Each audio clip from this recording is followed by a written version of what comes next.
Hivi factor affecting mshekane wangu vipi jamani? Wanawake mafanya kijinga zile zile.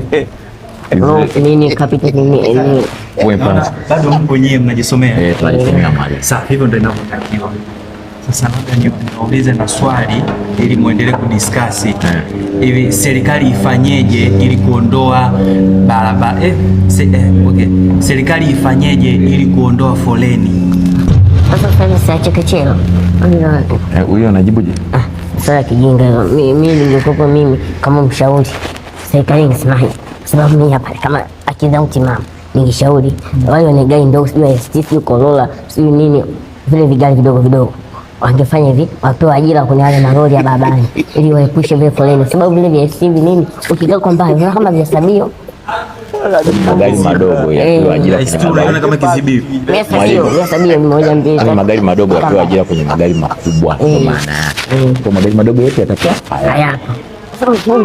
Mimi wazo langu mimi kuwe na awamu ya katika ile wiki siku 7 kuwe na awamu ya magari kwenda barabarani kama Jumatatu, Jumanne, Jumatano, Alhamisi, Ijumaa namba hiyo yote tu barabarani ukaguzi ufanyike. Alafu Jumamosi na Jumapili ndio hizo Corolla niniliwa vipite usiku vipite usiku tu hapo foleni hamna.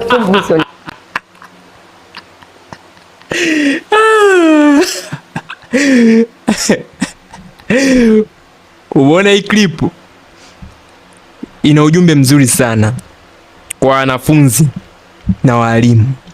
Hii clip ni nzuri sana, ukiangalia vizuri ina umuhimu mkubwa sana kwa wanafunzi na walimu.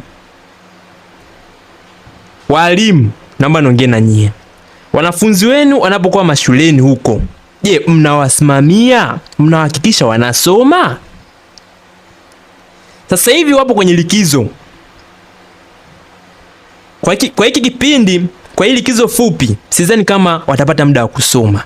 Kwa hiyo mimi nawaasa nyi walimu, wanafunzi watakapomaliza likizo yao hii fupi ya wiki moja, wakija huko shuleni, ninaombeni muwasimamie.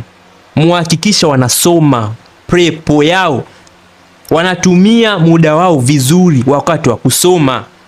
Haya ndio matokeo msipowasimamia wanafunzi wenu. Vile pia ni kama watoto wenu, mnawalea, mnawapa elimu bora.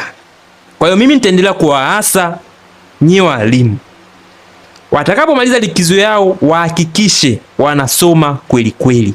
Hii clip